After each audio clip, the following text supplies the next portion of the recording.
these things they call them NIL deals, and apparently this player, this quarterback, uh, basically he went and he was recruited by the University of Florida. He had already made an agreement to sign with Miami. Miami was going to give him like $9.5 million or something like that. And because the University of Florida trumped their offer and gave him 13.5 million, he went ahead and he took the deal with Florida. And so what happened though, which was sad and crazy, is that Florida did not deliver. Who all the people that made promises, I think it was a booster or something like that, that made this promise that he was going to get all this money.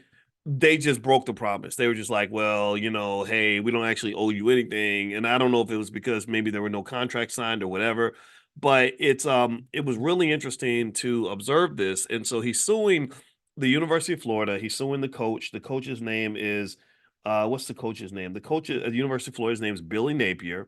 The quarterback's name is Jaden Rashada, and he now plays for the University of Georgia. And he's basically saying that they lied to him. And I thought that was really interesting because actually it taps into a couple of financial concepts that I want to bring to your attention, that I want to introduce you to.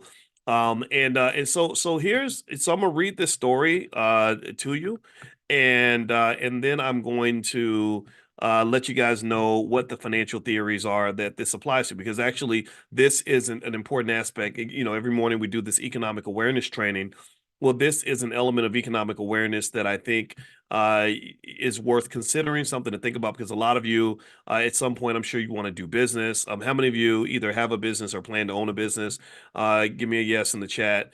How many of you, have contracts that you may sign with other people, or agreements that you're going to make where somebody makes a promise to give you money? And then the big question is, what requires them to keep their promise? What requires them to maintain any commitment to you whatsoever? And a lot of times we may not have the protections that we think we have. And so that's the thing that I want to sort of talk about today. All right. So anyway, one thing I want to say really quick. I was rude. I apologize. Normally I greet you when we come in, but sometimes if something's on my mind, I'll jump right into it. I apologize. Good morning, Rose and Romilda, Lila, Edward Samuels, Monica, Diane. I see you in there. I see Carol Heath, Jonathan, Antonio Fuller, Deborah Gross. Good morning to you, Josephine Rainwater. Good morning, everybody. Good morning, April West, Robert Houston, Charlene Rose, etc. I want to say hello to everybody. I want to be. I don't want to be disrespectful, so that's important for me to greet you properly and wish you a wonderful day. All right, so here's the thing. All right, so let me read the story. It says here, this is in Tampa Bay Times. It says, here's a cautionary tale as the Florida High School Athletics Association ponders rules for allowing student athletes to benefit financially from the use of their name, image, and likeness. A former University of Florida football recruit has sued the university and coach Billy Napier over an NIL deal gone sour. Quarterback Jaden Rashada, who now plays for the University of Georgia, alleges that he never received payment for the 13.85 million four-year deal to play at the University of Florida. He says he turned down 9.5 million from the University of Miami in favor of the more lucrative agreement that did not come to fruition. The suit called the case emblematic of abuses running rampant. Let me see here. They have been going to a different page. Running rampant in college football. So let me see. I'm looking for more. They got to give me. Come on, y'all got to give me more than that. That's. You just gave me the beginning of the story. I need the whole story. So let me. I got this little news app. Let me see if I can find a better one that can give us a few more details. Because this is a really interesting financial awareness kind of issue, because it links to a couple of topics in financial theory that we used to study in grad school. One that you may have heard of called moral hazard. Moral hazard, which I'm going to talk to you guys about that in a second, but it affects your life. Also, things like due diligence, this. There's also a whole theory. There's thousands of research papers written on this in finance, and it's basically what they call the lemon theory. And what I'm going to do is to heighten your awareness. Hopefully, I'm going to explain some of these theories and how they link to what happened with this NIL deal. So CNN says that Rashida alleges that Hugh Hathcock, a longtime University of Florida booster, along with Napier, the coach, never intended to pay him the money that he promised after the high school senior had originally intended to play at the University of Miami. At the time, Rashada was a highly coveted high school quarterback out of Pittsburgh. According to 247 Sports, he was the nation's sixth highest rated quarterback. The lawsuit alleges the 13.85 million. That's crazy that the sixth best quarterback would get $13 million. But this really explains just the amount of money that's in college sports. College sports is far more lucrative than you can ever imagine. In many cases, it's as lucrative or more lucrative than the NBA and the NFL. Not in every context, but when you look at the most highly viewed sporting events in history, a lot of them are from March Madness or college football, college basketball games. And so if you think about this, imagine if you had a version of the NBA where everybody made minimum wage, where instead of paying these players $200 million deals and $100 million contracts, imagine if everybody made, they gave everybody free lunch and free tuition or something. What happens to all that money? What happens to all that money? A lot, money doesn't disappear. It does. It's not like somebody took it and flushed it down the trash can. That money is still there. It's still floating around. Somebody's picking up that money. And this is one of the contributors to the racial wealth gap, because a lot of that money ends up in the hands of the coaches and the administrators and the people that are running the networks instead of the athletes. And this was actually something I've been writing about this for many, many years. I wrote about it way back in the 1990s. And when I was at University of Kentucky, I would analyze how much money the basketball team was making. And I said, it's crazy that this coach is making millions of dollars, but the players aren't getting any of this money. I've never watched a basketball game to see the coach. People don't come to a game to see, to see the coach and his wife and their kids. But so why are they benefiting from someone else's labor at a level that even the players aren't benefiting, right? So, and I guess it got attention because the one of the players told me that the coaches told them not to read articles that I wrote, not because they weren't true, but because they didn't want the players to even start thinking about the money. They didn't want pay attention now, pay attention. We're here for economic awareness training, right? Financial consciousness. What they were doing was they were limiting the financial consciousness of the athletes. When they talk about weapons of mass distraction, when they distract the young athlete with the booty and the bling and the fame, they're like, we want you to pay attention to all of that because we don't want your awareness to be on the money. We don't want you to have economic awareness. Do you understand? This is why I chose to do this class, and I wanted to do this every day, and I wanted to do it for free because I really need you to understand this. The goal is to keep you distracted so you're not thinking about the things that actually matter. You're not thinking about the money. So when I was at Kentucky, think about this. Why would the coaches, I mean, Rick Pitino, this multi-million-dollar coach, world famous, I'm a dumb little, not dumb. I was a little graduate student. I was 25 years old. Why would his team and his coaching staff go out of their way to tell their players, don't read articles from Boyce Watkins? Well, because Black intelligence is kind of a scary thing. It's kind of dangerous. It's a threat to the pre-existing system. When you have this guy who knows more about finance than 99.9% of all white people, who's also speaking on all the different ways that you're exploiting the Black community, that becomes kind of uncomfortable for people. That's hard for them to defend. And so through the years, I just kind of remained consistent. I kept speaking on the issue. When I was on the faculty at Syracuse, I would go on CNN and talk about it. And I said, this is an easy topic. This is not a debate. This is not controversial. And what they would always say is they'd say, well, Dr. Watkins, we invited someone from the NCAA to debate you on whether athletes should be paid, but they didn't send a representative. I said, of course they didn't, because they know what they're doing. They're economically aware of the billions and billions and billions of dollars they're getting, while star players, their mothers are sitting at home in the projects. The players can't even buy lunch. They can't even get groceries. But you're raking in billions of dollars. Of course, you don't want to try to defend that. Who can defend this? Yeah, so really, in fact, it came to a head. That was really interesting. This is way back in the day, 18 years ago. Again, I've been talking about this stuff every single day consistently for 20 something years. In 2006, when I was on the faculty of Syracuse, I got a call from CBS Sports, and they said that we're going to have a special right before the Final Four. We'd like you to be a part of it, where we're going to ask the question, should college athletes be paid? And I remember thinking to myself, I said, why in the world would you do that? I said, if I was in your shoes, I would never have a special like that, because you don't want people thinking about these issues. You don't want their economic consciousness and awareness to be at that level. They're going to start thinking about how much money you're making, and they're going to start counting the monies in your pockets. And so what I realized after they shot it and when I saw the final product, I said, okay, I get it now. What they were doing was they were engaged in kind of what they do with black leadership, where you try to control the opposition, right? They said we're going to lay out the question and we're going to frame the debate in a way where we're going to naturally win.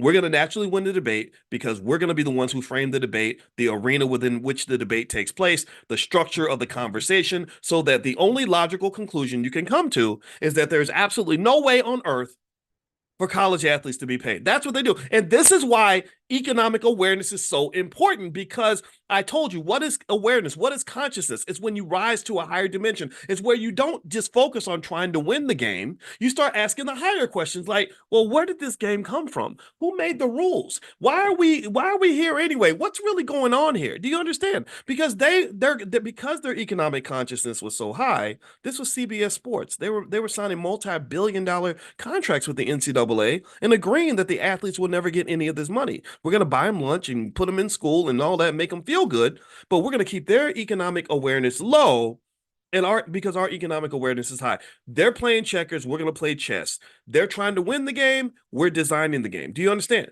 Let me know if you follow this. I get excited and I start yelling when I start thinking about this because it burns me up a little bit, but I'm very passionate about it because this is something I've been thinking about for 30 years, really. And so anyway, so we did the special on CBS Sports.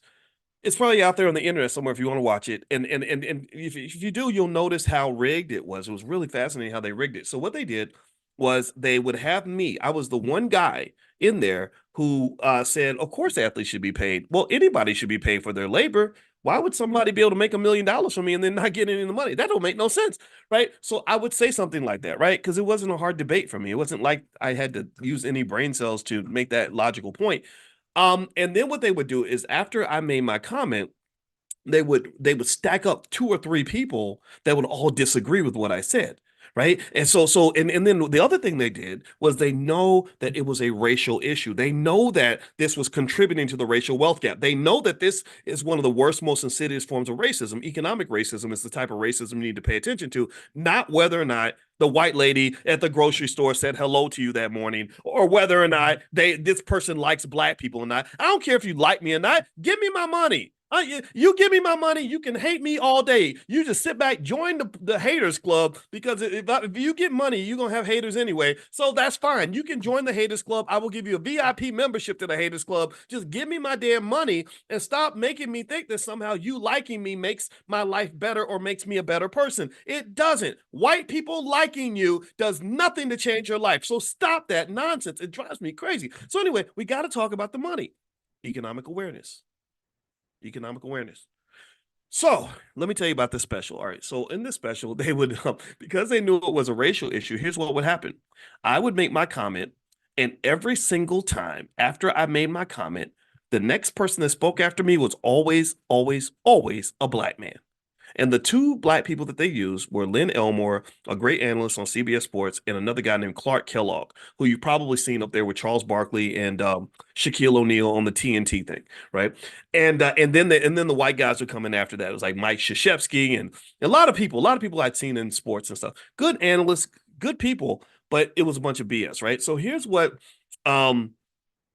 was interesting, right? So I would say, well, why shouldn't a person be paid for their labor? The athletes deserve labor rights like everybody else. I've been teaching on college campuses all these years, and I see how hard they have to work. They can't make my class. They're failing my class because they're on the road with you, because you're telling them when you come to my university, you have to be a professional and blah, blah, blah. So you're telling them to be professional, but you're not paying them like professionals. That doesn't make sense. So the black guy would come in and he'd say, well, there's not enough money to pay the athletes. I mean, if they pay the athletes, the NCAA would go broke. And then the other guy's like, well, they're young and they probably waste the money anyway. Just stuff like that.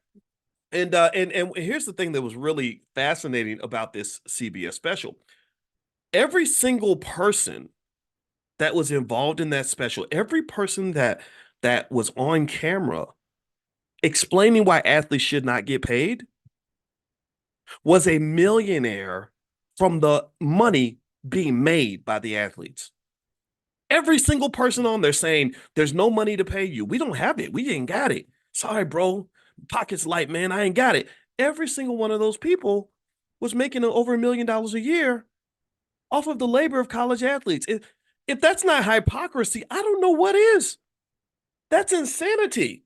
Again, because I'm a finance professor, my economic awareness is high. And I'm like, wait a minute, you getting paid, you got 2.5 million, you got 1.7 million, you just signed an $8 million contract extension, and you're up here explaining why the athletes don't deserve any money, but somehow you do. How many points did you score in the last NCAA tournament? How many rebounds did you get? How much work? How much time you spent shooting jumpers in the gym?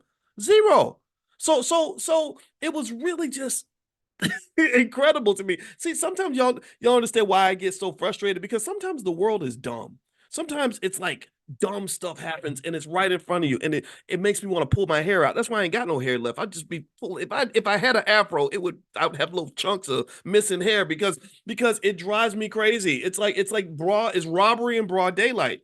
So long story short, I'm very happy that these athletes are getting these NIL deals. Yeah, it's a little weird to see a 19-year-old driving a Bentley and living in a mansion.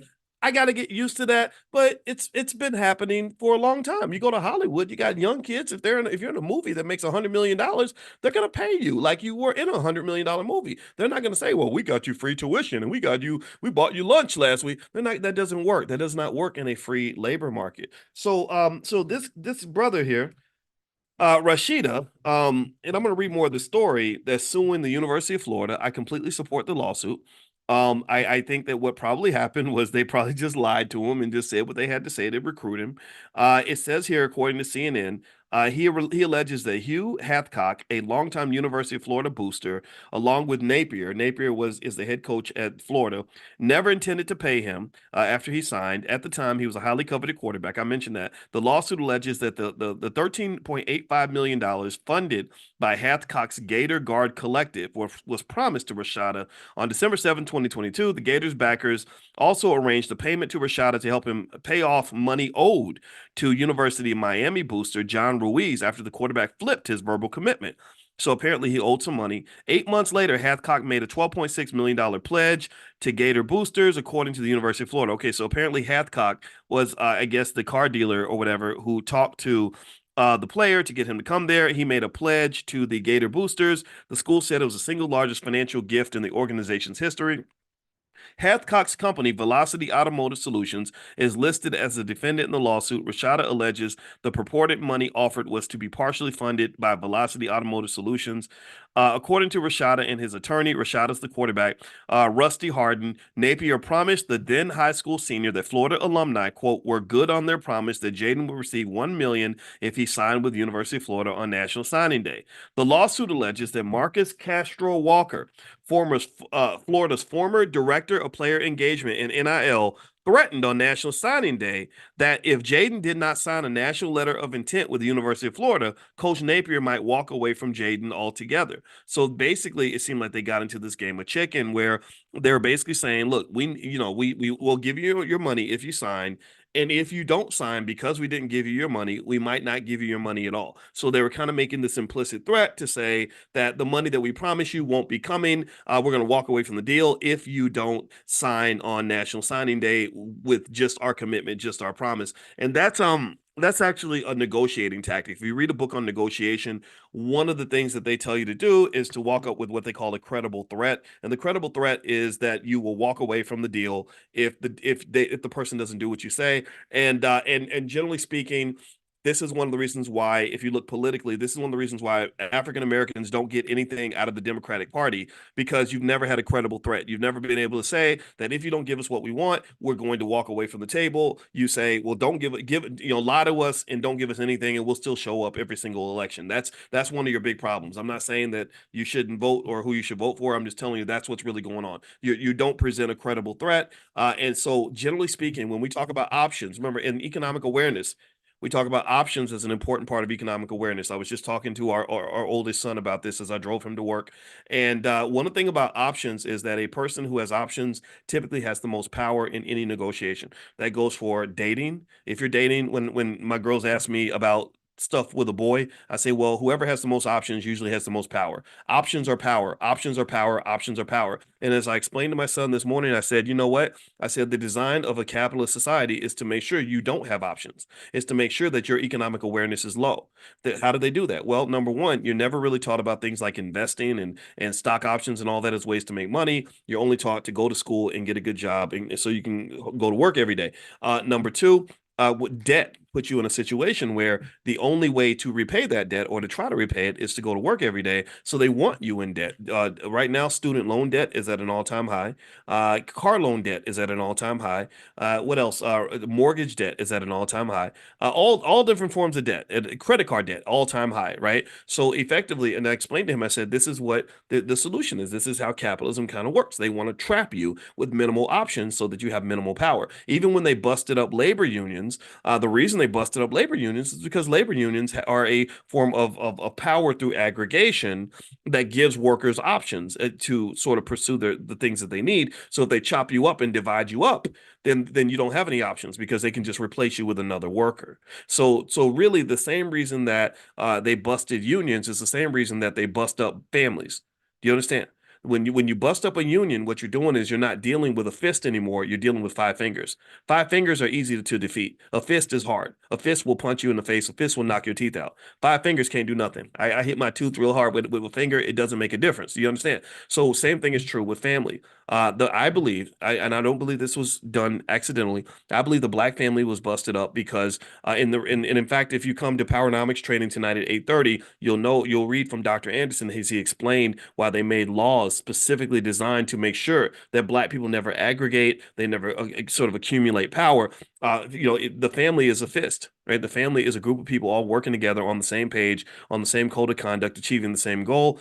That's power. So five fingers, though, the broken family is five little black people who all got to get up and go work for some white guy. There's five little people who are all struggling on their own, all sort of trying to figure out how am I going to pay $2,000 a month in rent and make my car note and find a way to pay the babysitter and find a way to, right. That's what it is, right? All of you are out here swimming and struggling on your own when collectively you'd be able to survive in a much more effective way. So anyway, so let me get back to reading this article, and then I want to circle back.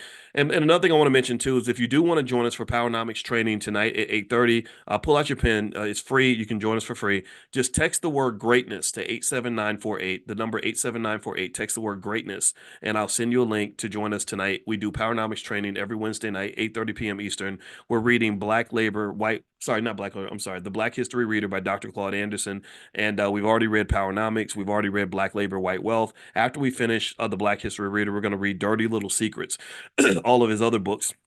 And then after we finish his books, we're going to jump into some other stuff. Maybe we'll read my book, The 10 Commandments of Black Economic Power, which, by the way, you can get a copy at drboycebooks.com if you don't have one yet. All right, so let me finish reading this. It says here, when asked for a comment from the school in Napier, spokesperson Steve McLean, the University Athletic Association, the athletic department of the University of Florida, told CNN, we do not comment on ongoing litigation, blah, blah, blah.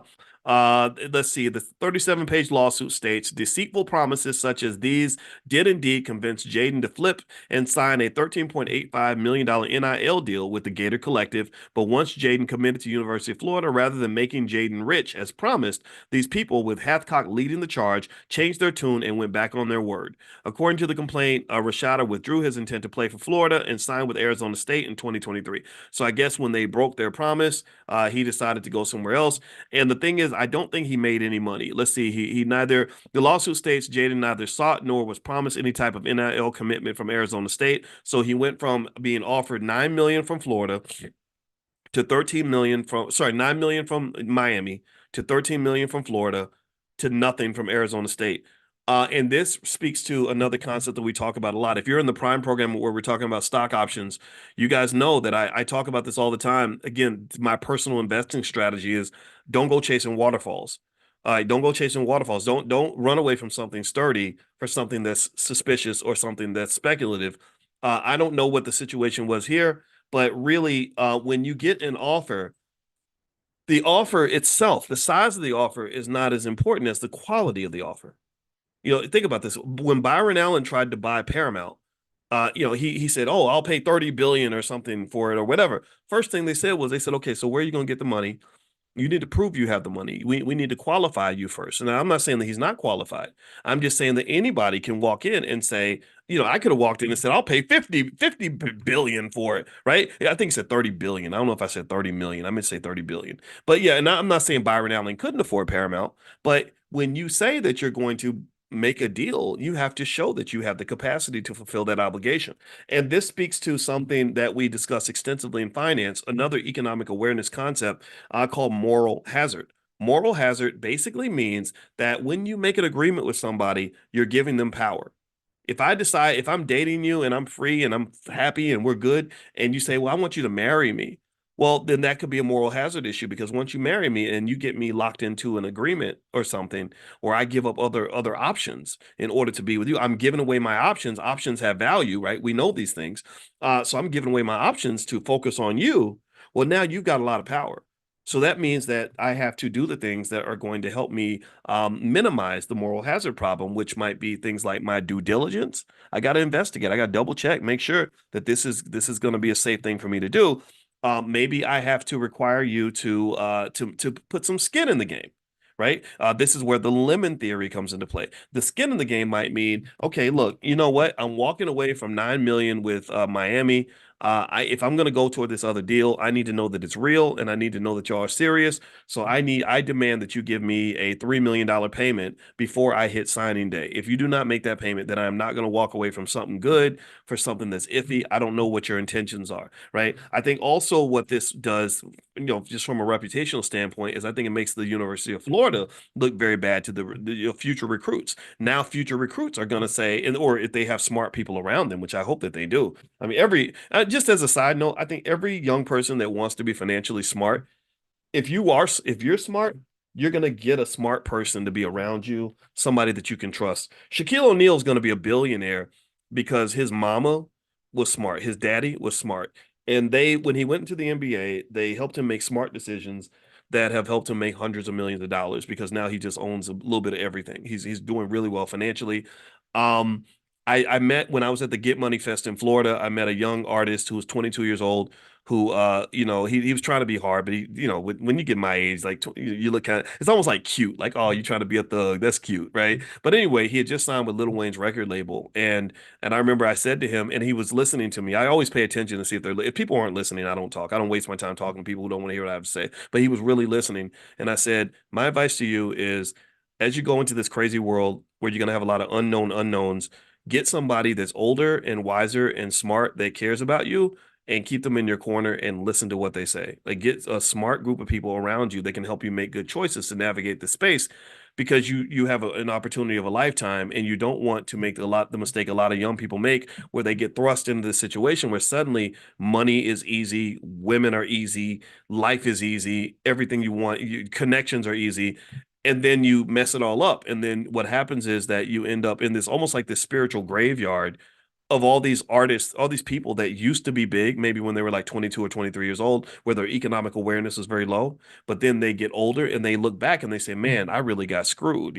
But by now you're 35. Nobody wants to sign you anymore. Those opportunities, they live back in, 2005. They live back in the 1990s. So all you've got now is all these regrets that'll keep you up at night of all these things you could have done if you'd known what was going on. Economic awareness is really important to have. And I really think that for this young guy, what's sad for him is he's not getting paid by anybody now. I think he's deep in the Georgia depth chart. Georgia's a great school to play football for, but he's not a star at Georgia. He's like maybe probably second or third string or something like that.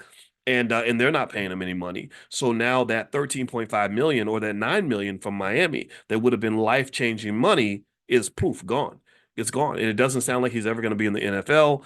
He does not have a big brand. So his ability to make money at that level is zero to none, or low to none, unless somehow he lucks out in another way. So long story short, that's what I kind of saw.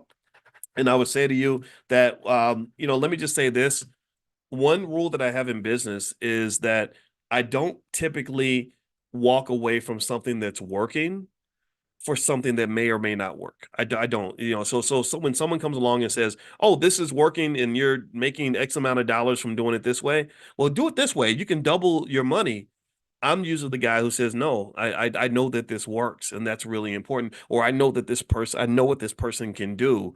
So I'm not going to fire this person and hire somebody different because there's too many unknowns. Do you understand? When you get into business and you get to the point where you're serious about making your money, and this is really important for you to understand this, people that are serious about their money, that really know how to make money, are kind of rare. Because most people are talking, they're speculating, they're talking about what they could do, what they're planning to do, what they might do, what they gonna do, right?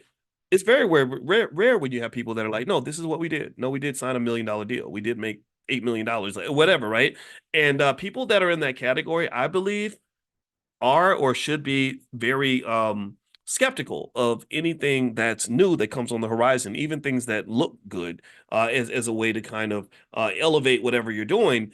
Because you don't want to mess up what you have going on. You don't want to mess up the good things you have. So with this kid, what I would have, I don't know what his situation was, but if I was advising him, I would have said, okay, so Miami's offered you over $9 million. You've made a commitment to Miami. That's one thing too, right? So when you break your commitment to this school, that's going to make you look a certain way to other people. People that do business, I think, don't really like to work with people who screw other people. Because really, if you're smart, you're thinking, well, when you gonna try to screw me? Right? You don't sound like a person of your word, right? And even Michael Jordan, again, as much as we can definitely criticize Michael kept his commitment. When he was playing for the Bulls, I don't know if y'all know this, but he was significantly underpaid for a very long time. And when they were like, "Well, why are you playing for the Bulls when they're only paying you this much and they're lesser players making more money?" He said, "Because a contract is a contract, a commitment is a commitment. I made the promise, and this is what I'm going to do." And there's nothing wrong with that. I think that actually makes you a sturdy person. It may make some people think you're a sucker because you could easily just walk away from the table and renegotiate and demand the trade and all this. But but there's something to be said about commitment and sticking with the things that you promised to do that does have a long-term payoff for you. Even when I got married to my wife, I told my wife, I said, you got to understand where I come from. I come from, I come from the spiritual seed of a guy named Larry Watkins, who is a guy that says, if you say you're going to do it, you do it. If I marry you, that doesn't mean that I'm married to you until you get on my nerves or until I'm done with you or until you cheat on me or until you make me mad. No, me being married to you means I'm just married to you. So if you come and you tell me, hey, Boyce, I'm leaving, I'm gonna be like, well, where are we going? Where we going, babe? We taking a trip? Where are we going? Because I'm not. I'm going with you, like because we're married. That's what I think marriage is supposed to be. Now, for some people, that might make me look stupid. Like, oh, you're a sucker. You're stupid. You're gonna tolerate this, tolerate that. No, it's just how I kind of view commitment, right? And so, anyway, with the situation with Florida, I think that just breaking the commitment itself involves a massive reputational risk that would stay with him long term. So if I'm his agent, I would say, before you consider doing something like this, I know the money's tempting. You better make sure that you're leaving this for something that's real, something that's solid. Again, I don't know if Miami would have kept their promise or not. Maybe Miami would have screwed him too. I have no idea. But still, you've got this thing on the table, and if you can get them to put some skin in the game, write a $2 million check or something to show that they're serious. I would stick with this. I wouldn't go chasing, waterfalls. You stick to the rivers and the lakes that you're used to. Just go make your money, and you'll make more later on. So anyway, that's my perception of it. I hope he wins the lawsuit. I hope other athletes and their families pay attention to these lawsuits because what it says is that apparently there must be some shenanigans with this whole new NIL structure. It also says to me that not just that people will lie to you, but remember this too. Even when someone signs a contract, that doesn't mean they have to do what they put in the contract. Contracts have to be enforced. And the enforcement of a contract requires, expensive legal fees and all this other stuff, right? So this is where reputational issues do come into play. If I sign a contract, am I signing it with an entity or an individual that is known for keeping their commitments?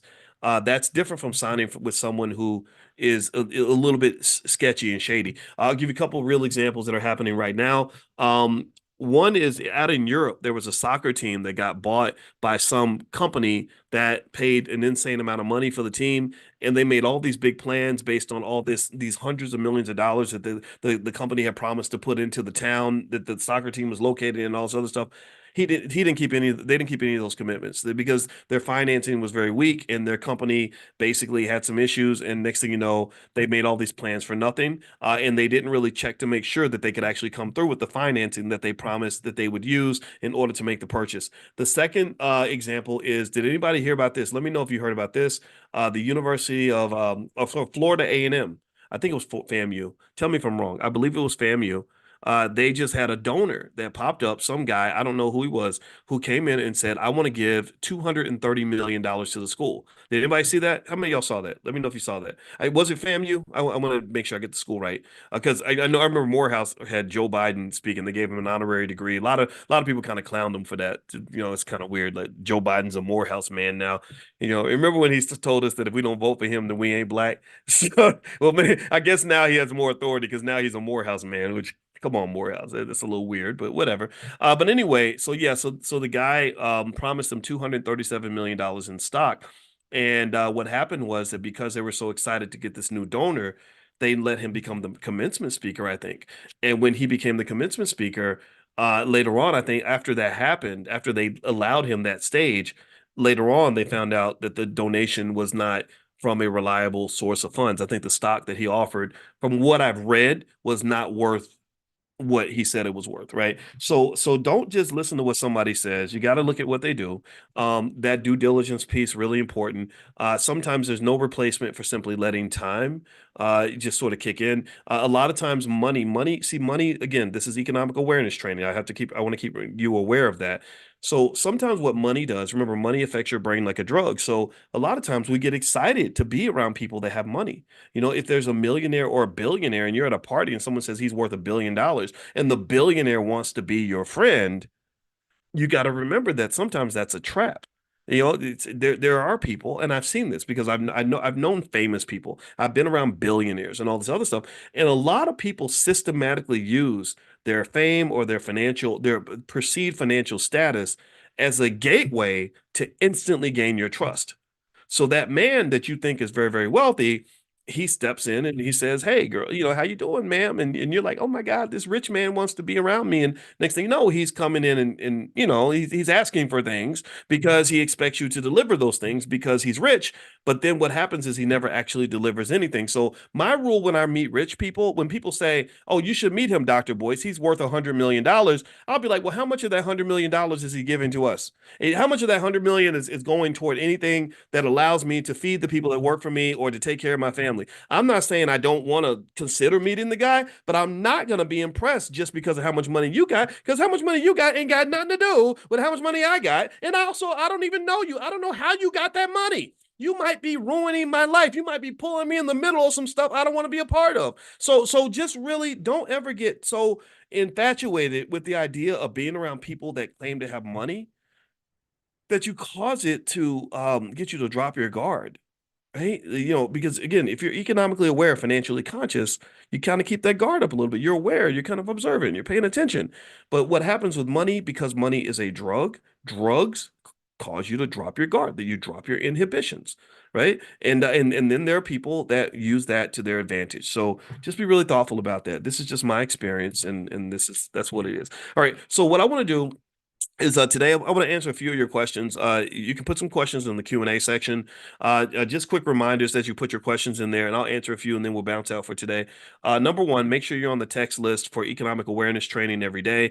EAT, we gonna eat together. So if you want to eat together every morning, then make sure you get on the text list. Text the word morning, MORNING, to 87948. Text morning to 87948. And also you can go to drboyceelevate.com if you live in another country and you can't text the word. You can just go to drboyceelevate.com. Also, let me see here. Another thing is that if you want to take a look at some of Dr. Claude Anderson's books or our flashcards for children, workbooks, things like that, you can go to drboycebooks.com. Use the code word book club, and you can, all one word, and you get 30% off anything in the store. So if you want to master Black wealth, we have a great store with a lot of good resources there. My wife is doing some interesting stuff. She already did stuff on financial anxiety, things like that. And you guys know she's a therapist and a professional professor, like myself, but she's in social work, and she's also a licensed therapist and a trauma expert. So what we're going to dig into is trauma and how trauma affects our spending habits and our investing habits as a community. It's very hard for a traumatized person to have the level of trust and emotional balance required to be a good long-term investor. And so a lot of times you'll see people make financial mistakes when something bad, like you invest in a stock and the stock drops, and instead of just waiting it out and allowing things to happen and play themselves out, you freak out and you run. And so that's something that I want to kind of help you guys with. Let's see, how can we join the stock meeting later today? I don't think there is a stock meeting today. We do portfolio power play on Tuesdays. If you go to theblackstockmarketprogram.com, theblackstockmarketprogram.com, that's where you can participate in some of that stuff if you like. No, I don't have, I'm looking at my calendar, and no, I do not see anything in here. But we are having the book club meeting where we're going to go through Powernomics or Dr. Claude Anderson's books. That's at 8:30 tonight. So you can actually text the word greatness to 87948, and I'll send you an invitation. All right, so let's see here. Veronica says, for those who apply to be an ABNC 2024 speaker, do you or the BBS have to agree 100% with the business goals or services they provide or with their religion? No, we don't, Veronica. And as you know, Veronica's referring to the All Black National Convention, which is in Chicago, October 25th through the 27th. And our goal is to bring together the largest group of intelligent Black people on Earth, specifically focused on solving problems for the Black community. And we've accomplished that. We're on year 9. And if you want to learn more, you can go to allblacknationalconvention.com. That's allblacknationalconvention.com. One thing about the convention is that we just made a conscious decision that we don't want this explosive, massive event with thousands of people. We want quality over quantity. So quality means that we want good people there. We want smart people there. We want serious people there. We want people that want to solve problems. We are family oriented, things like that. And that's so we never want to lose that intimate feeling where you're getting to connect with each other, and you don't feel like you're in some big arena that's where you can't even talk to the speakers that are on the stage. The second thing is that we're going to have fewer speaker slots this year because last year we kind of had 5 or 6 breakout sessions, and I'd rather have something where there's maybe 2 or 3, so that we can kind of focus on the theme and stuff like that. We did actually send out a link for you to apply to be a speaker. I'll bring that link to class so you guys can apply.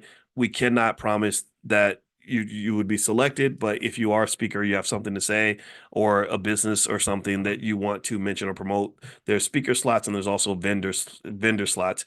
All that has to be approved though, because we can't just allow any product to be vended at the event because there's the liability and all that, right? So we are going to be fair though. We do have a whole committee that's going to go through everything.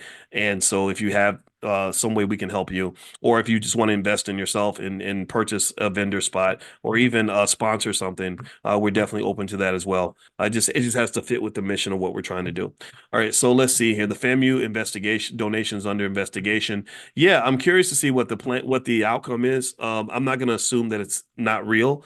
It just seems like it was very sketchy. But then again, maybe I'm wrong. Maybe they're going to find out that it's fine, and I hope it is, right? Because it would be nice to see FAMU get $230 million. That would be awesome. All right, let's see here. Deborah, what's the book we're reading from now? The book is called The Black History Reader by Dr. Claude Anderson. You can get copies at powernomics.com. Will the convention be videoed? Can we buy the video? We don't plan to have it videoed this time. We're not going to do an online version anymore. Just because that just was that logistically is tough because we don't have a big team. So the convention will be live and in person in Lombard, Illinois, which is right outside of Chicago, October 25th through the 27th. You can go to allblacknationalconvention.com to learn more details about the hotel and everything else. Ricky Muhammad says, Dr. Boyce, when you sell options, are you personally selling calls and buying puts? Are you selling both? You know what, Ricky? That's more of a stock options specific question, and I don't want to confuse everyone that's here with that. If you want to take a look at some of the stuff, I sent you guys some stuff. If you're in the Prime program where we generate income from selling options, I put a video in there that's going out this afternoon that basically shows you how to borrow $10,000 from yourself. Actually, it was 26,000, but if you want to borrow money from yourself, you can actually use stock options as like a personal bank. So anybody who's interested can go to drboyceprime.com. Also, if you text the word money to 87948, there's a free training that I have called How to Make Money Without Working that can kind of introduce you to things. So if you're a Prime member, log into drboyceprime.com and you can leave a question. I answered a bunch of your questions last night as well, and I sent that video link out to you guys via text. So just hop in and there's plenty of stuff in there for that answers those specific questions. And we're gonna have a Prime meeting sometime next week. Let's see. Patricia says, "Good morning. Do you have the telephone number for the financial planner that you mentioned before?" Oh, you're talking about Aisha Verzi. I don't have Aisha's phone number. Maybe Aisha is here this morning. Aisha, if you're in the chat, feel free to pop your number in there. Aisha is a wonderful woman and a great friend to the Black Business School, and I have a lot of respect for her. So that's the only phone number I'll ever share publicly or at least to this point, I've never done it, but she wanted to do that. So if you're in the chat, feel free to put there she is. Yep. I knew Aisha would be here. She's always on top of it. Let's see. I ordered flashcards. What's the delivery time to receive? Ordered last week. It takes about a week. We literally ship our products out of our family business, out of our house. So our basement is like this big area where I have my office here. My wife's office is right there, which I really love.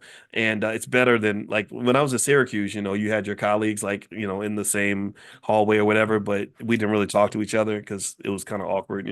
But my wife being right there is kind of cool. And then we have all of our books and flashcards and everything stacked up in like a little room, and then we have our daughter and her friend come in and ship out the product. So that's how literally stuff gets shipped. So we're really on it. Our customer service is really good. If you ever have a customer service issue, just email support@theblackbusinessschool.com. They will take care of you, and usually takes about a week for everything to get out, unless there's a stocking issue or something like that.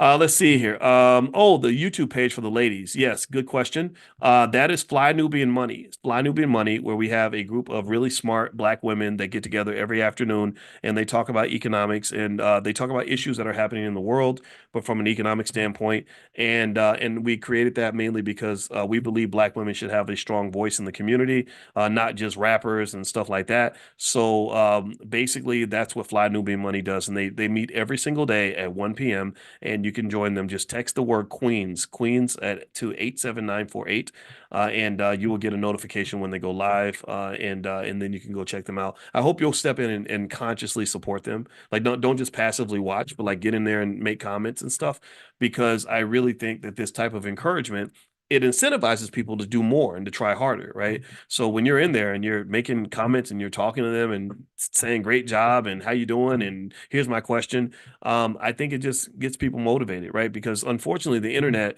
is full of a bunch of foolishness. Like the internet's full of a bunch of stupidity and chaos and unqualified people giving relationship advice and financial advice, and they don't know what they're talking about. No credentials, no nothing.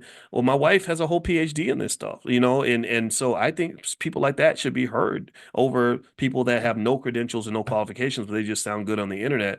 And so we have people in there that are accountants and business experts and attorneys and stuff like that. So Fly Nubian Money, that's what that is. So feel free to text the word Queens to 87948, and that's what you'll see. By the way, I saw someone mention the calendars, the Black Wealth calendars. We don't have any more of those right now because it's the middle of the year, but we will have a new calendar sometime, probably November or December. Let's see here. Next, Robert Allen says, I plan on refinancing my home to pay off my mortgage and high interest repair bill, retain and invest portion of funds. Is that a sound idea? Refinance the home to pay out the mortgage. Wait, so you're going to refinance the home? Okay, pay out the mortgage and a high interest repair bill, retain and invest portion of the funds. Yeah, I like that idea. I think that's cool. And remember, when you use money, when you borrow money is not bad. Debt is not a bad thing.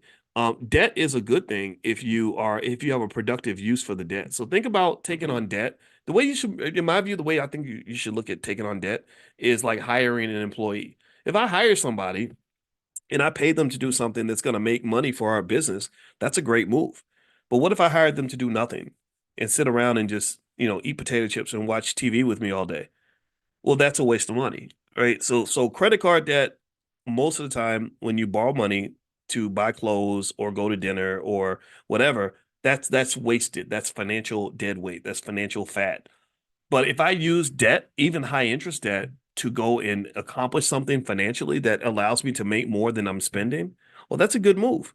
Even if I'm paying 12% interest or 15% interest, even 20% interest, not to say you should do that, but if you did do that, if you're making 30, 40% ROI on your investment, then that's a good financial move. That works.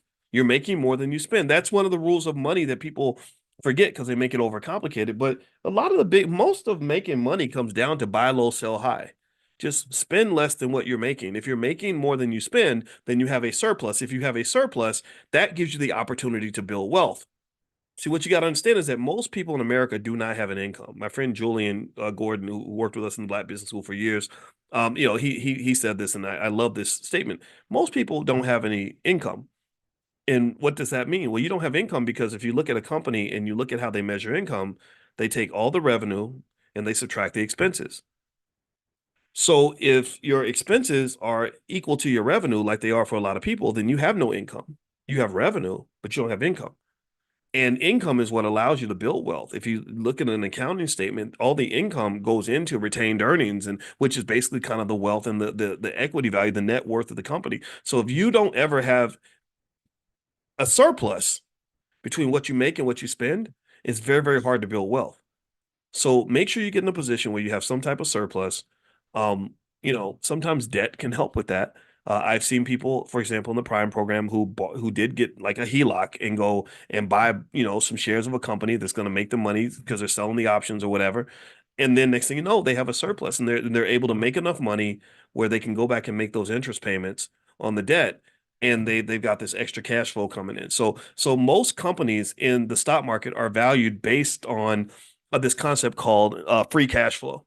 And that's pretty much what it comes down to. Like, do you have free cash flow? And if your bills match your expenses, or sorry, if your bills match your income, then you don't have free cash flow, which means you're kind of on this treadmill where all you're doing is it's like eating Mexican food, when they say it goes right through you, you're eating just so you can like drop it out. And then you just got to keep on eating to just stay alive. You got to keep financially eating. You got to keep bringing money into the house just for survival, as opposed to bringing money in the house to have a surplus, which ultimately builds up a stock of wealth and resources such that you don't have to go to work anymore. You understand? So I don't want you to eat Mexican food. I want you to go in a healthier direction. Right. So let's eat together. All right.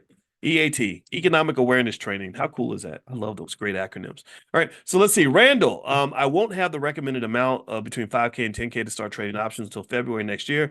Will your options class still be available next year? Yeah, I mean, I expect it to be. I mean, we've been doing options for a while, and we have some basic stuff if you want to just start with the basics. So don't think that the Prime program is the only way to learn options. Prime allows you to have access to everything, right? That's kind of a premium thing where we do the selling of options, but we also do everything from credit spreads to straddle strangles, condors, or whatever you want to learn, right? But then there's like a basic options class. If you go to the blackbusinessschool.com, theblackbusinessschool.com, you can see what that looks like and decide what works for you. So we have a lot of stuff there. Let's see. Any spots left for the VIP stock options consultation at 7 p.m. tonight? Yes, we do. I think we have a space. I'm not sure, but you can check. Email support@theblackbusinessschool.com. That's support@theblackbusinessschool.com, and they can help you. Do I provide one-on-one consulting? I do. I only have limited slots for that. And so what we decided to also do was we did create the first mastermind where basically for those of you that really want help, they really have a capital base and, kind of are trying to do some higher level type moves, maybe 30,000 to 50,000 as a capital base. That is something you can apply for, but it also requires not just for you to have the capital, but also to have a certain level of knowledge and training. So we would have to train you and make sure that you understand everything that's going on so you can really kind of make the moves you want to make. And so if you're interested in applying, just email support@theblackbusinessschool.com. They can connect you with Chanel and you can apply. That's support@theblackbusinessschool.com. And the reason that and where that comes from is actually if you go into our kids program, one thing that I was mentioning to you that the way to train your kids economically and get them ready for the future is what we call the KID model. The KID model stands for knowledge, investment, and discipline. So if you have those three things, you could be rich, right? So knowledge means that I understand the basics of how wealth works and where money is, and my economic awareness is at a certain level, and my training is at a certain level. Investment means that once I have the knowledge, I have something I can apply it with, right? It's like if I train you how to play football, I got to give you a football, right? So a lot of our kids may know what to do, but if you know what to do and you don't have anything to do it with, then you're going to have to go become someone's economic babysitter. You're going to be, so you know all this stuff about wealth, but you have no wealth, you have no money, you have no resources, you have no capital base. So then what happens is you end up going to work for someone that does have a capital base, and they say, I'll pay you a salary to manage my assets, or I'll pay you money to manage my restaurant, or I'll pay you money to manage my real estate. And one of the things that I think Black people have to be aware of is how historically we have been positioned to be the economic babysitters for other people. That's what we are. Just like we used to babysit their kids and nurse their babies and all that stuff, we do the same thing financially. We nurse other people's businesses. And so we pour our lives into things. We get worn out. We work until we die, and we have nothing to show for it. We have no assets, no nothing, built off that, because most Black college graduates are going to die with a negative net worth.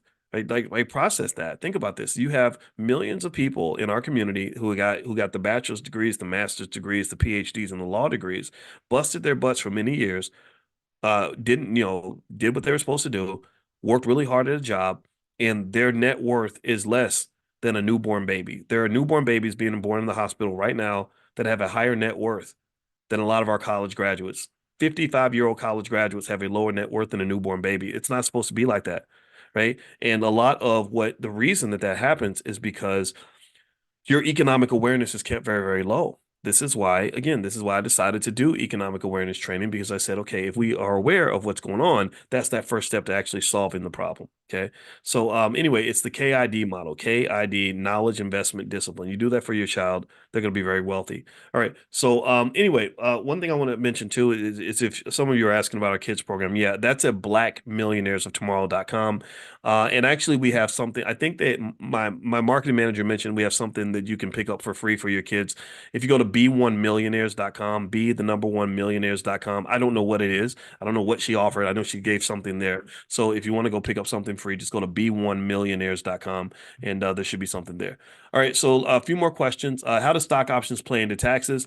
Carolyn, it's really income. If you have a short-term capital gain and you receive income, there's a certain tax rate you pay. If it's a long-term capital gain and you receive income, there's a lower tax that you pay.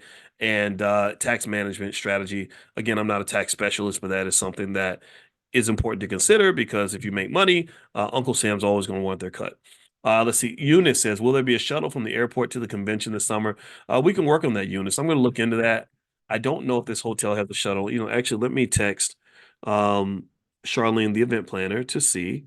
Let's see. Is there a shuttle to the airport from the convention? Okay.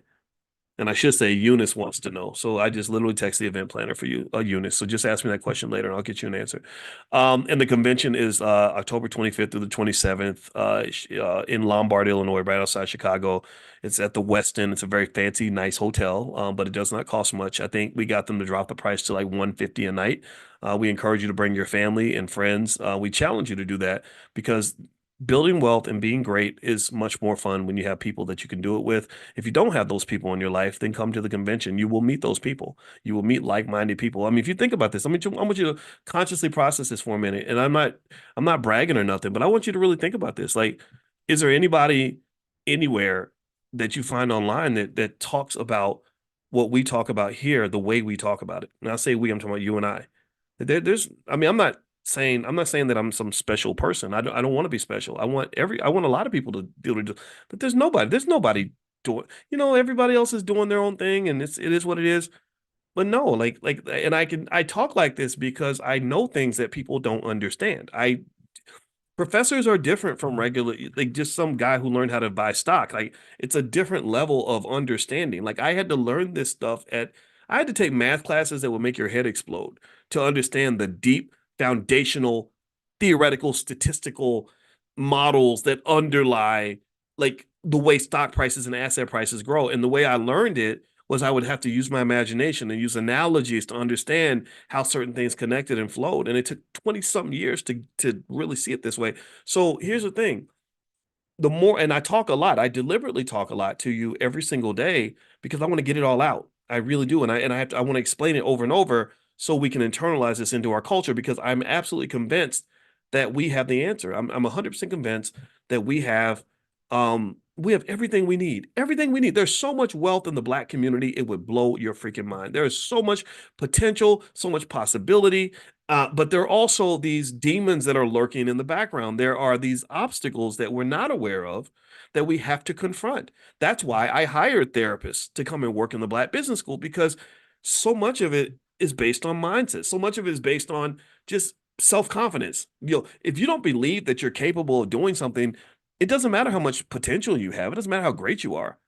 So it's a process, right? So what happens is that the convention becomes a cool place because I know that when I meet people that are coming to stuff like this, or people who say, I listen to you every day, stuff like that, I already know who you are. I already know that your brain is on a different frequency. I know that you understand things better than most people. And I know that that can be very lonely. It can be very lonely because there are so many people who don't have that level of awareness, who just, it's like you're in the 12th grade and your relatives are still in middle school, they're still in elementary school. Not to say that you're better than them, but you've just been taken down a journey that's a little bit further along. And what I want to do is, if we are a bunch of weirdos, I want you to be a confident weirdo.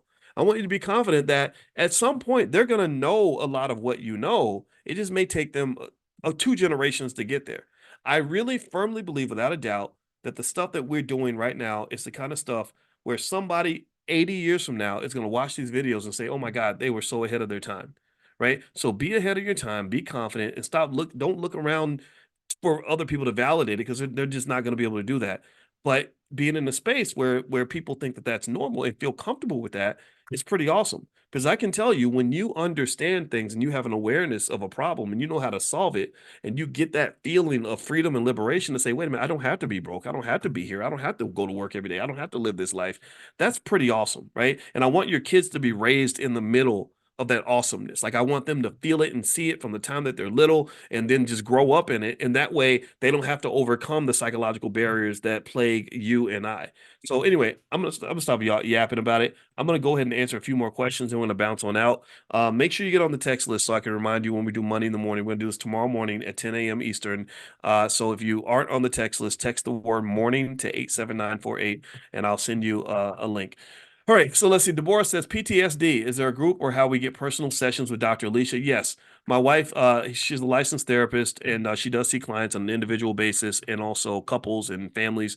So if you'd like to learn more about her work, you can go to coachingwithdralicia.com. That's coachingwithdralicia.com. I don't know how much space she has for individual clients, but she may have some. So check with her over there and see what she's got going on. Let's see. Donna says, my daughter's 24 years old, debt-free, obtaining her doctorate and has a $30,000 for investments. Where should we begin? I would say mutual funds. If you go to blackwealthmasterplan.com, blackwealthmasterplan.com is where we have the $5 a day investing plan. I would start really simple. Don't overthink it. If you are owning consistent pieces of the S&P 500 over time, you're going to be just fine financially. And then if she wants to go deeper into stock options and things like that, then that's available as well. Let's see. You know how companies try to sucker one in. Well, I would like to refi my car loan. Would I be able to shop per se with companies to get the best outcome? Then how does the refi affect my scores? Well, every time you apply for credit, it does affect your credit score. But sometimes it's worth it. And also, you can refi with when you sign up for stuff like Credit Karma and stuff like that, they're always sending you like these opportunities to refi stuff. And so yeah, I don't think that's a bad idea, especially if your other loan or your other situation was bad. Aisha says, what is the best way to create a cash flow? I have $20,000 to start. I think the stuff we do with stock options can help you with that. If you text the word money to 87948 and you'll get immediately check the link that you immediately get back. And there's a link to a training called How to Make Money Without Working. That introduces you to generating income from stock options. With $20,000, I think you can do quite a bit. And then also just make sure make sure you get trained on it so you kind of know how to protect your position because all investing involves risk. And I don't want you to freak out if the market starts to act a little weird because it does do that. So never think investing doesn't involve risk. You always want to be prepared for the worst. Let's see, Michelle, is it better to refinance a home or get a HELOC to use for investments in stocks and real estate? I have about $200,000 of equity in my home. I think that can work, especially just as a diversification strategy, because if all your wealth is tied up in your house, that's not so safe, in my opinion. I think that your money should be kind of spread out. So I think that, and it also depends on what your goals are. So if your goal, like what the Prime program is really good for, is it's good for those of you that want to have extra income. If you want to make an extra $2, $3,000 a month or something like that, and let's say you've got some money locked up in your home equity, and you want to activate that home equity because you hate your boss and you want to quit your job, well, that's a great pathway to do it. I mean, it's specifically the specific focus is how do we generate income and minimize risk as much as possible.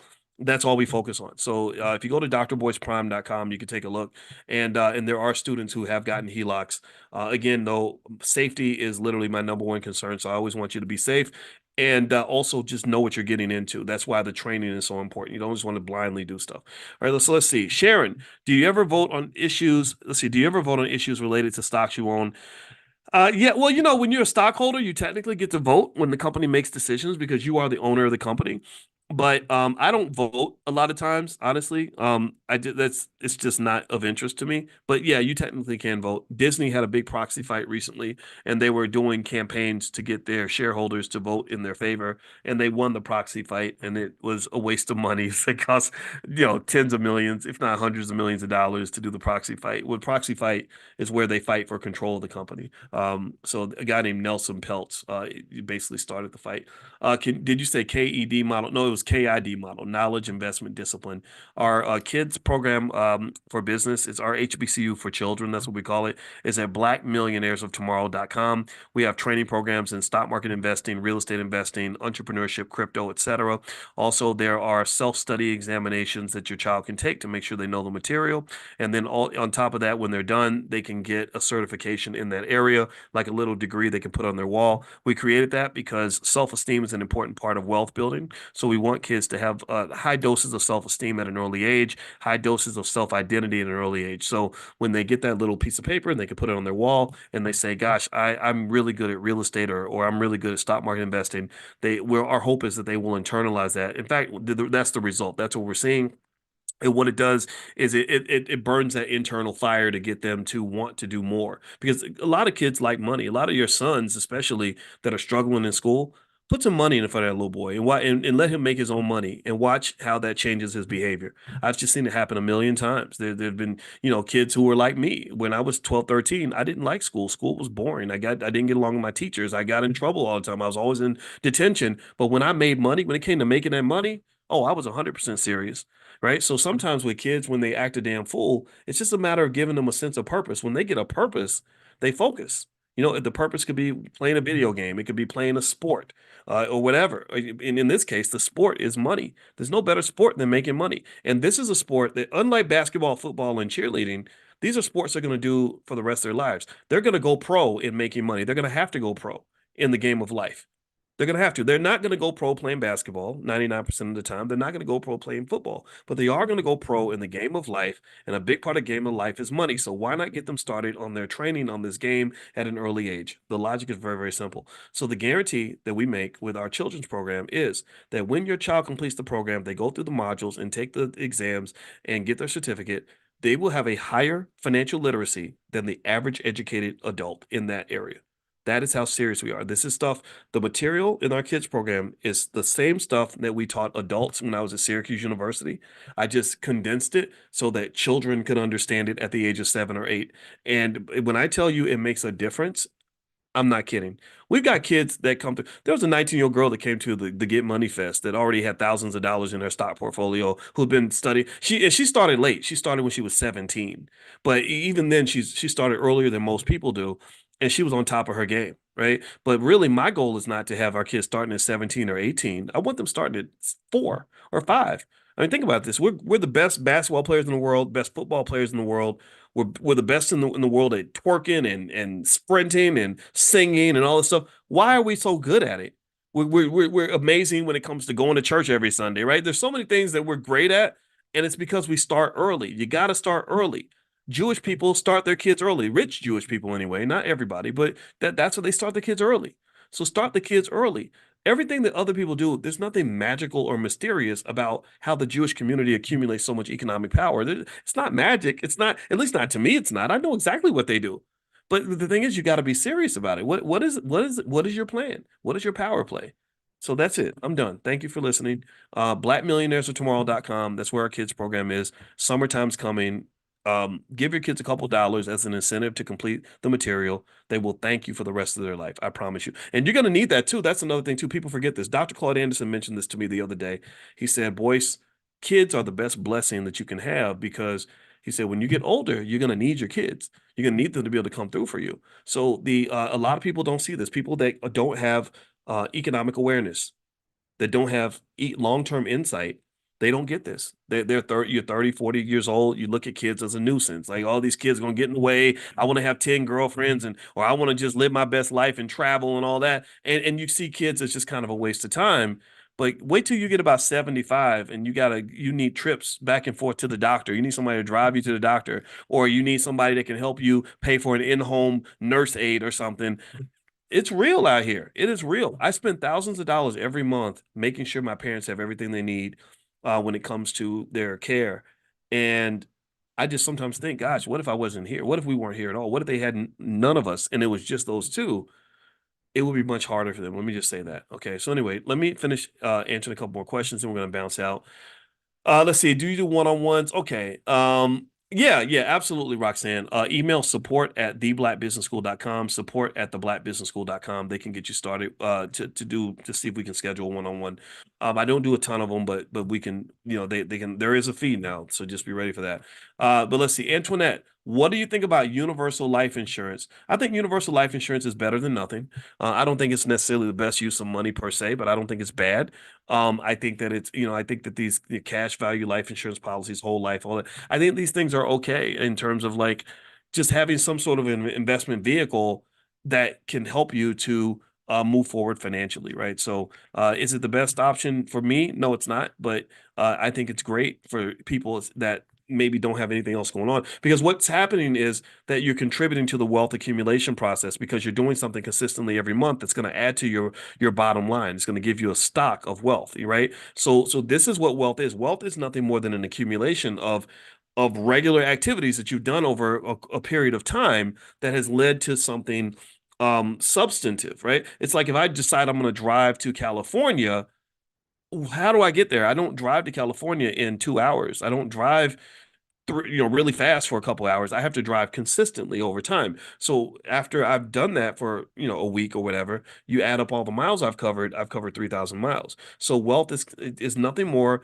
than like driving down a long road where you've accumulated your miles. And the way you do that is you have to drive consistently. If you're driving backward or driving in circles, or your car is sitting still and then moving and sitting still and then moving, it's going to be harder for you to get down the road than it is if you're just consistent about it. So find something that you're doing consistently, that you're pouring your resources into, that will build your wealth for you. When you pay your car note consistently, you're building wealth for the car dealer. When you pay your rent consistently, you're building wealth for the landlord. When you pay your credit card bill consistently, you're building wealth for the credit card company. We are trained to pay bills consistently for everyone but ourselves. We are. We're trained to pay, but a lot of y'all have good credit because you pay your bills consistently, and you're not, because your economic awareness may not have been what I think it could have been or should have been, or as a child, you didn't realize what you're actually doing. What you're doing when you're paying your rent consistently is you're building wealth for the landlord. Do you understand? So do that for yourself. Just treat yourself as well as you treat the landlord and the car dealer and everybody else, and then all your economic problems eventually will diminish. So let's see here. What does the D stand for KID? It stands for discipline. If you have a lot of wealth, you can have a lot of knowledge and a lot of resources, but if you don't have discipline, then you're not going to be successful. Discipline is linked to economic awareness. Discipline is linked to delayed gratification. The cultures that are the most successful in this world are cultures that are committed to delayed gratification. That's very important. That's an important principle for investing. The reason I have to bring this up in economic awareness is because I want to make you aware of how society works so hard through media, social media, and everything else to get you to embrace instant gratification. Hip hop embraces instant gratification. It says, if you feel it, just do it and don't worry about the future. The future ain't never coming. The future's always coming. Right. So there we go. All right, so let's see here. This is something they don't teach you in the school. They don't teach you this in the boardroom. Thank you, good doctor. And if you don't have access to lending that's not predatory lending, you stay out of the courtroom. Okay. Now that part I don't quite get, Terrence, but I got the first part, and I appreciate. I got to reread what you wrote the second time, but I want to say thank you very much, Terrence, for your kind words. I appreciate that. And Terrence's second question is: there a route? Is there a way to route your 401k into a trust so you don't pay taxes from living on the interest? Um, yeah, you can. You can. So you can talk to a trust lawyer or someone who specializes in trusts, and they can set up there's a lot of ways you can set up trusts. And trusts are really great entities to understand. And also, as part of the whole, since we do Money in the Morning, I mentioned to you all that we were developing something called Money in a Minute, where every day you would get sort of these bite-sized lessons on something financial specific that can help you to improve your financial literacy. So estate planning is one of the things that we're developing as well. So really, I think understanding trust and the different types of trust and the things that trust can do is a great wealth planning strategy for you and your family. All right, last question. Is term insurance better? I'm in decent health. Well, term insurance, I have term. So I don't know if that makes it better, but I do have term. The reason is because it's cheaper and I want to take that money and do something else with it. But I'm not saying the whole life and everything else is bad. It just kind of depends on what you're trying to do. I just happen to be a person that has a lot of other uses for my money, so I don't want to necessarily give it all to my life insurance policy. But I do have a lot of policies and stuff like that.